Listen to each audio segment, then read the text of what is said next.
Well, welcome everyone. We're going to start the workshop here, and as many of you are logging in, we'll probably have a few more joining us.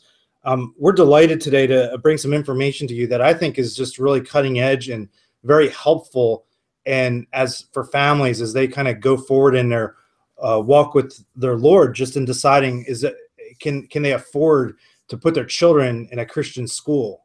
And usually one of the biggest challenges with that is the financial piece. And with us today, we have David Hawes, who's the director of operations. He's at Washington Christian Academy, and what we're going to do is he's going to present on the details and specifics around this. But prior to even bringing David in, just to mention a little bit about Washington Christian Academy. It's located in Olney, Maryland. You can get to our website at washingtonchristian.org.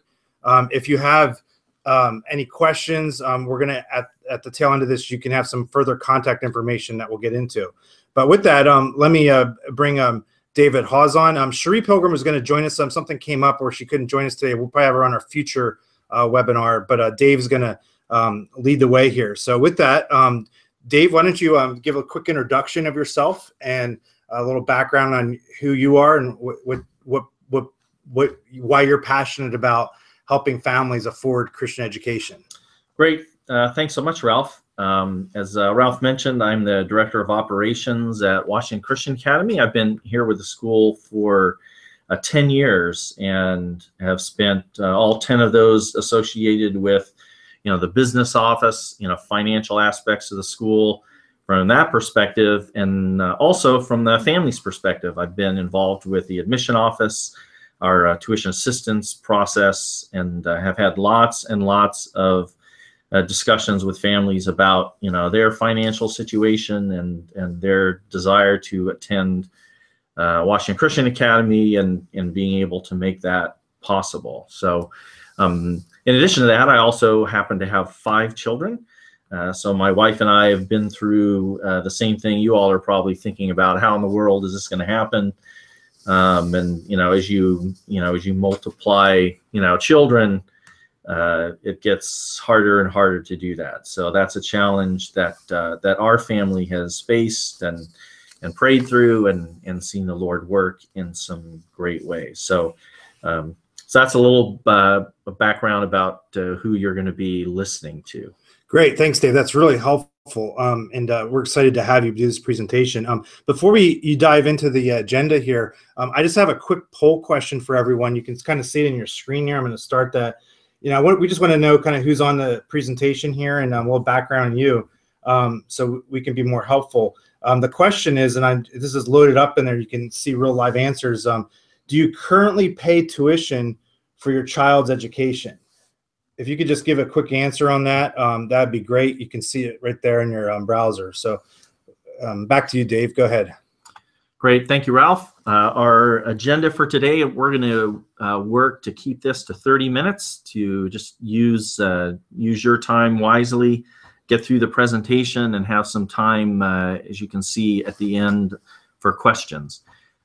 We understand it's a challenge. We're going to talk a little bit about that. The bulk of the presentation today is going to be about, how can a family, afford tuition when you see those numbers. I'll share some specifics about our school and the things that we do, and then answer some questions you have, and particularly the question, what should I do next? So one of the ways I've thought about this, again, for our family and discussing other families, is, getting to a Christian school, particularly, figuring out the financial part, is kind of like building a bridge. You're on one side of this huge river or chasm, having your children enrolled in the schools on the other side, and it looks like a huge distance, and sometimes you feel like, you can't even see the other side, much less understand how you could possibly build a bridge from one side to the other. I think, the main thing in thinking about this bridge part is that I want you to understand you don't have to build it yourself. The school is going to be, that you're working with, is going to be a part of, building that bridge to get you across. There are other options or programs that I'll speak about. Some just in general that that I know Christian schools have had and have in place to be able to do that. But the bridge gets built in a series of pieces. Obviously, the family starts the building with the resources they have, but there are other things that get put in place. Let's talk a little bit about that challenge. And as I talk with families about school and finances, sometimes I get the question, why does it cost so much? Why is that huge obstacle there? And it is significant. One thing I'm sure you all know is that all private schools, particularly Christian schools, don't receive state funding. So all of the expenses associated with a school come from tuition and any fundraising that the school does, any donations that are given. The vast majority is typically the tuition, and that's funding facilities, everything that happens there. The biggest part of a typical school budget are the salaries and benefits that the faculty and staff get. And that's really important, I think, for you all to know as you're looking at that tuition number and wonder where it's coming from. Christian schools, we want to pay the teachers what they're worth. In general, we don't think teachers are paid what they're worth, but we want to do as good a job as we can. We want to be able to provide kind of benefits that would allow even a head of household to be at our school teaching. Christian schools want to be able to do that. It reflects the value that we have in what's going on at the school, and to minimize or marginalize that says it's really not worth very much if we're not paying people very much to be able to do it. At the same time, we want to be able to hire professional teachers, those that have invested in their lives in education, to bring them to a point where they're going to deliver a great education. And from a Christian school's perspective, we're not trying to match other private schools in credentials necessarily, but we certainly want to do that in the quality of the education that we provide. And we don't think that Christian schools should take a back seat in that quality of education. And where does that quality come from? Comes from the faculty and staff that are there, and the quality of teachers that you can get. So just again, as I've spent 10 years on the business side of the school, I wanted to share a little bit about that. Why does it cost so much? You'll see as you're looking at schools, there's a range of tuition in different Christian schools. There are some differences in expenses and staff salaries and benefits and things like that. I would tell you, don't hesitate as you're talking to a school or working with it. Don't hesitate to ask questions about, their expenses. You're going to be paying tuition there if you attend. It's your money going toward those things. So, so find out. They're not obviously going to be able to give you specific salary information for particular teachers, but they certainly should be able to share, in general, what your tuition money is going for. We certainly understand that families typically do not have financial resources to be able to support, all tuition, or again, particularly tuition for multiple, children. That there are limits to what families are going to be able to do to bring, and as I said before, our family understands that. And then back to my bridge analogy, you might think you've got the bridge built, and then you've got the tuition handled, but then you find out as you go through the process a little bit more that there are other fees on top of that. You've got to build that bridge even further than you thought. So that's something that adds to the challenge. At times, it's not just tuition; it's other things on top of that, athletic fees or other things that might be associated with that. So I certainly encourage you as you're going through this to make sure you've got that full picture and you understand the fees. So hopefully that's not all bad news. Let's go to talking about now. How can you afford it? What are the things, what are the programs in place that allow you to be able to build that bridge? Besides what, the family's resources and the amount of the tuition they're able to pay, the first other part of that bridge is going to be built typically comes from the tuition assistance program at schools. Uh, over the years, as I've talked with families, and some not even necessarily applying, but just in my church and in the neighborhood about private school education, and I ask them about it. They bring up the tuition as a roadblock, and I say, well, have you asked about tuition assistance? And they say, well, no, that my family isn't on food stamps. I don't, I make a fairly good income. I don't think there's any way I'd qualify, and I don't doesn't feel right for me to be getting financial aid in something like this.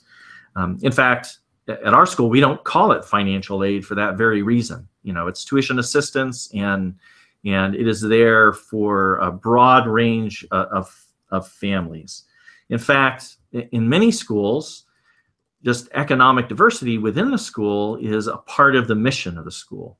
And that's certainly true for us. Schools see the value in having a range of families with a range of economic backgrounds and diversity in lots of areas, but that's certainly one important area of diversity, and that's a value to the general community. So families coming and getting tuition assistance are certainly not the odd people out or stepchildren in the family, in the community. That's a part of a Christian school, full, desired, valued members of the community. So that's the first thing for you to think about. Also, it's very typical in Christian schools for many families to be receiving tuition assistance. Not just a subset. I can't speak for all of the Christian schools out there. I've had conversations with many other administrators in Christian school business offices, and I know that a large number of families, and many of them, are receiving tuition assistance. So it's not that small, you might think of kind of food stamp category. And the last thing I would say that helps schools to be able to provide tuition assistance is it's something that we can fundraise for. There are a group of people out there who have hearts for Christian education and care about getting kids in Christian schools, and they donate to schools specifically for the purpose of broadening that economic diversity and getting kids in Christian schools. So at the end of it, I would say in the tuition assistance part of this, don't hesitate to apply. And to consider, as you look at that tuition number, that tuition assistance can often be a significant part of that bridge that gets added on to help you bridge that gap and get you to the other side. Discounts. There are many schools that have discounts, for multiple children. Potentially 10% for. As an example, for the second child, and maybe 20% for the third child, but those exist out there. There are schools at times that will have specific discounts for new families as they're trying to grow the enrollment of the school. They'll have some discount of the tuition for new families joining in. And there are some Christian schools affiliated either with churches or denominations where a discount is available to families who attend that specific church or denomination. So I encourage you in the case of discounts to make sure to ask the school about multiple children, if there are any discounts that are available out there. And there might be some that also help build that bridge for you.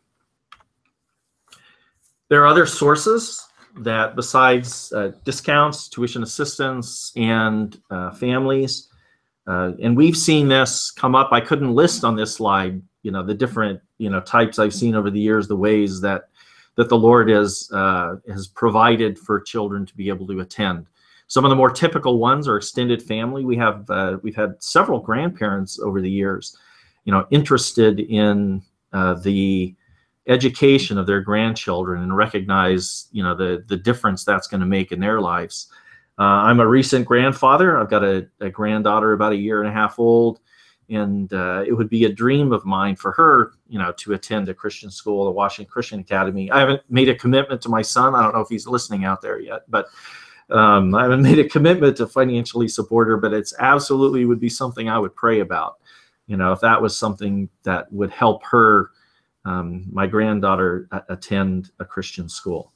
And there are churches, employers, other places that are potential sources to help, bridge that gap and get you across to the other side. I'd like to share a little bit about what we've seen in some families, adjustments to some of the priorities that they've made. As you can see on the slide, I have this phrase to consider not just what the school costs, but really to consider what it's worth. Consider the value of that Christian education. Spend 1 minute for me. Think about in your own life, everything that happened to you from your first day of kindergarten. Maybe you're, nervously, if you remember that, holding onto your parents' hand, heading into your first kindergarten classroom. Everything that happened to you from that first day until you walked across the stage at your high school graduation. And I think, as you're thinking about your life and maybe thinking about your children's life, a lot of things happen. And in many cases, we live our lives either benefiting from, what's happened to us during that time or trying to recover from it. So, we think of those years between kindergarten and high school as an incredible investment, and with a value not just during the period of time that they're in school, but an investment that will last through the lives of their entire life, and even onto the lives of their children, and even on into eternity. So there's an incredible value, we believe, in those years and that investment. And we've seen families, as they think about that, look at their own budgets and at times make some adjustments in, what they're investing in with the resources that, the Lord has provided them. And as I think about, the Lord saying, where we're to invest our treasure, it'd be hard for me to think about a better place than in as my wife and I have thought about that, in the 5 children that we have. The last thing I'd like to talk about in this set of how families can afford this is that often schools are able to work with families in their budgets and the ebbs and flows of their finances through the course of their time, and can often structure payment plans to match it. So you might think, well, over the course of the year, I might be able to, with these other things, build that bridge, but I'm certainly not going to have that amount up at the front at the beginning of the school year. Typically, schools will have, payment plans, semi-annual, sometimes 10 or even 12 months, so the kids aren't in school all 12 months. You don't, families, financial patterns often are the same through the course of those 12 months. And so, as I've said in other things, I would certainly encourage, families to ask the school, what part they can play in helping to structure things that would make it easier for a family to handle it through the course of the year.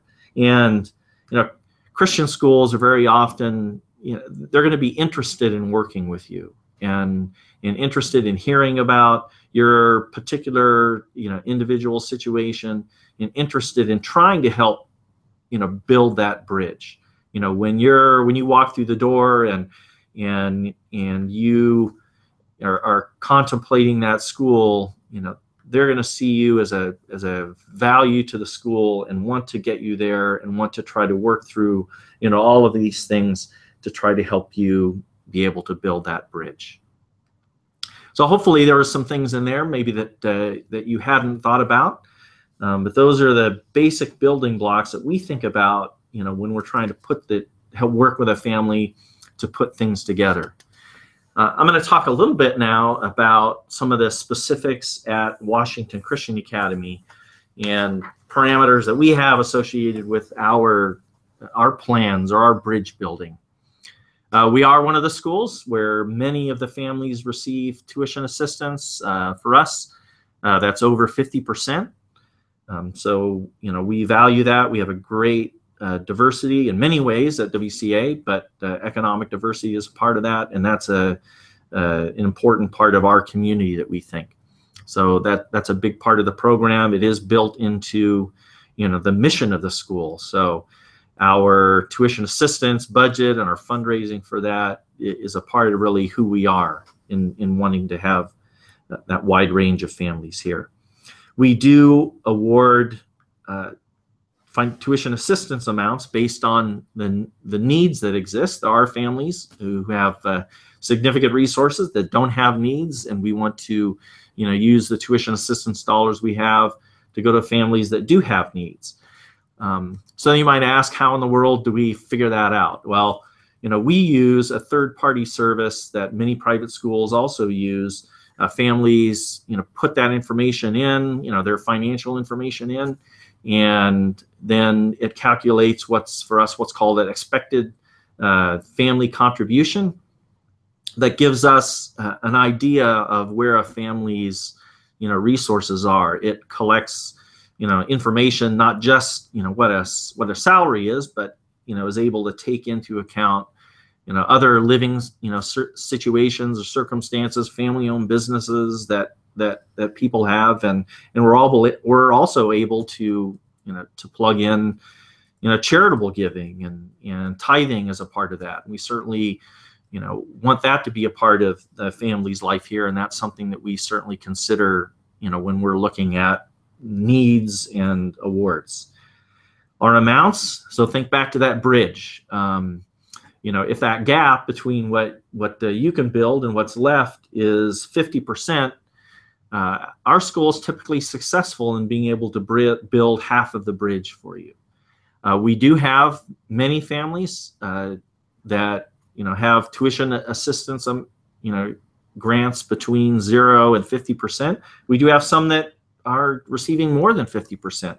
We don't have a fast rule on that 50% number. That's what's typical and is and works financially with our budget amounts. But again, because we want a greater financial diversity, we have more than that. Obviously, because we have to pay our bills, it just gets a little harder when we're building more than 50% of that bridge. As you're considering WCA, one of the things that we try to build in is most of all of the costs are a part of the tuition. So we don't have a lot of additional fees. There are a few things that we have at the point that students are graduating, because there are some specific fees associated with that. We have that in. We have students buy in their literature classes their own paperback versions of the novels they're reading so they can mark in them. So there are a few things. We have school uniforms. And so that's a part of the responsibility of the families. So there are a few things in there, but we don't have a lot of fees associated with that. And finally, I'd like to talk a little bit about our tuition assistance process. We do it in conjunction with the application process. So at the same time, you're getting teacher recommendations and other information to get your student admitted. You could be filling out the tuition assistance information. And the other thing I would say is that it is personal and individual. Though we have people use our service and fill out forms, information, we still can treat every family individually. We can hear about individual circumstances that they have financially, and our tuition assistance committee looks at not just a formula number that comes out, but really is able to hear the story of every family. And as I said before, really, we want to be able to get families there. All right, well, what's next? You've heard this. Hopefully, I've given you, in this discussion, some hope, maybe where you didn't have it before. Or maybe you were hesitating, and you weren't knocking at any doors, or, weren't pursuing Christian education because you saw, or maybe you couldn't even see the other side of the river in that bridge that you needed to build. And so what I want to remind you is that, and encourage you, don't ask the question at the beginning, can I afford this tuition? The first question really to ask is it worth your time just beginning the process? Stepping into it, applying for tuition assistance, checking out the school, and that's really the question: is it worth that time? you will not have to make any financial commitments before you're able to see what the whole picture is. You see how those places fall in line. You see what the Lord does.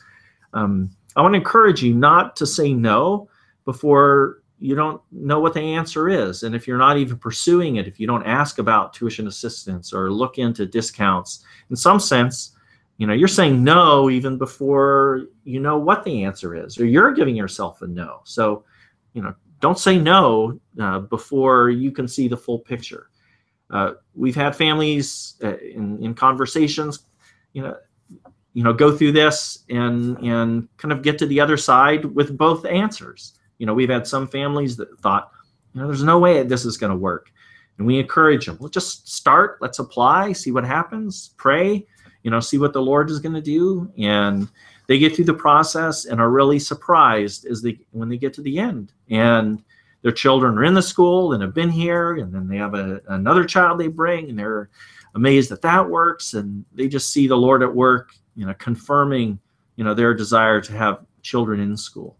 At times we have had families go through the process, and at that time, the pieces don't fall into place and they're not able to enroll. But they certainly have learned, what the framework is. They've learned what resources available, and there have been some cases where a year or two later things do fall into place. But they'll have the benefit of going through the process and really understanding it. So you won't have to make that decision at the end. So there might be, you might fall into one of three different categories right now as you're thinking about what's next. You might be the person that has looked at Christian schools, has thought about it, and you're ready to go. So I would encourage you, if you haven't visited the school, to do that. If you're thinking about Washington Christian Academy, that's the first thing we encourage people to do, is to come to the school if you haven't been here yet. Visit us, see the teachers, talk to us. Besides the financial pieces that you'll start to learn about, you need to know if this is going to be the right place for your child. And you need to start working on that and thinking about that and praying, and you need to come to the school. So we've got monthly open houses. If those don't work, that information's available on our website. If those don't work, then we can do individual tours. But if you're ready to go, then I encourage you to take that first step and do it. You might be not quite ready yet there. You might be a researcher and someone that needs a little bit more information. Typically, websites are there and are available. Our website has lots of information. Hopefully, it will answer lots of questions, other resources, ebooks that are available. And I encourage you to do that research, and again, with a view to learning about the school and seeing if the purpose, the mission the school has matches the desires that you have for your children. Or you might fall somewhere in between. You might not be ready to visit the school, have done the research, have some questions. I encourage you to call schools, to talk to them, and to find out, to get those answers to your questions. So, but at the end of the day, what I would say is I encourage you to take a step. Whatever that step is, if it's one of those three, if it's a different step for you to take, then the next most important thing to do is to take just the next step. Don't worry about, am I going to get all the way across the bridge? Just take that first step and see how you can build it. Well, I hope this has been beneficial. I'm going to turn it back to Ralph, our host, and see if in the couple minutes remaining there's some questions out there we can answer. Yeah, thanks, David. That was very, very helpful and informative. While you guys are thinking of some questions, you can actually write those in the chat panel there. We'll take those questions in. We have a couple coming in here. And the first thing that I want to do is point you to a poll question. And it's you can see there on the sidebar, the question is, which of these best describes you when it comes to tuition assistance? You're just researching options. You're not sure if you can qualify for assistance, but know you need help. You're confident you qualify, but not sure if it'll be enough. So if you can just answer that poll question for us, that'd be great. Also, you'll see on there, there's a quick little invitation there to, if you're in the area, you want to look at our upcoming open houses, you can actually view those on there. And be able to RSVP with us. So if you want to come check out Washington Christian Academy. But regardless, if you're not able to come to an open house or doesn't fit, you can also contact us directly. You have David's email address here and also the school phone number. So please be sure to reach out to us through any of these means. We're here to answer your questions, and I think you'll find that the team here is extremely helpful in helping families just like you come find the answers they need. So let me give you the results of our poll here. 17% of you are researching options. 67% of you are know you qualify for assistance, but you need help. And 17% of you are confident you qualify for aid, but not sure if it will be enough. So just to give you a feel for some of the responses there and where you might fall in with others here on the presentation. So Dave, we do have a couple questions here. The first one is financial aid only for poor and needy people? Well, no. I hope if there's anything that's come through in this presentation, I would say that's the most important thing. Don't think of tuition assistance, as I said, like food stamps. It serves a range of families and needs. It typically takes in expenses, not just what a family's salary is. It takes into account multiple children, and I encourage every family that's applying to think about it and to ask. Great, thank you. Yeah, here's another question for you. Can you give an example of a middle-class family like mine who has a middle-class salary? Roughly, we have 3 kids, and we want to enroll our children in the school. What percent can we expect to get in tuition assistance from you?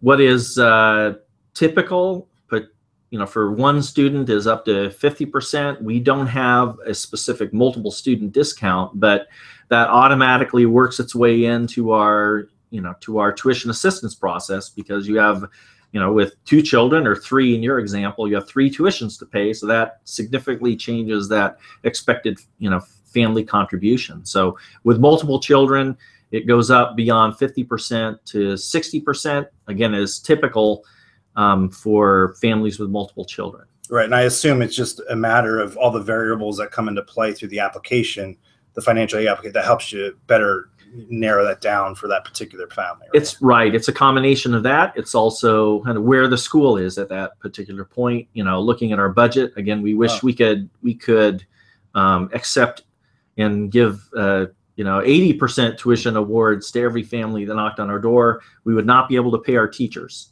if we did that. So that's a part of what we're looking at when we figure that out too. So that brings up another question. So in terms of timing, when should people be putting in their financial aid applications? Is it better to wait till the summer, or should they be doing it now? What can you give a kind of a sense for, just as in general with all Christian schools, right, but maybe in particular here too? Right. So in general, I would always say for any school, the sooner the better.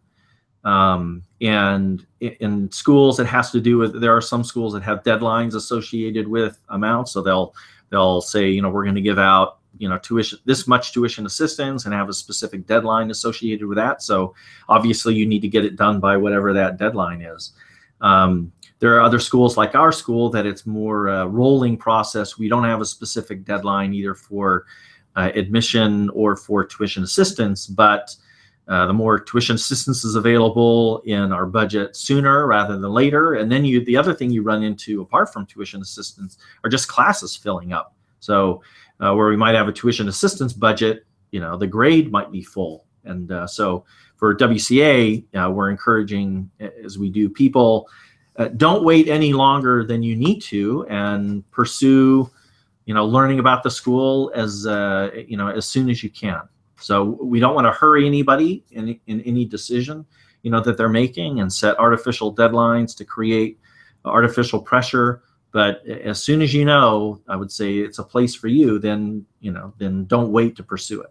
Great. We have another question here that might be is really perceptive here. Are most families, this is from Janine, are most families who are on tuition assistance on it for multiple years? Is there a worry that the assistance will come and go year to year? Boy, that is a great question. what there are schools that will have multiple year awards, and that's the way that we handle this.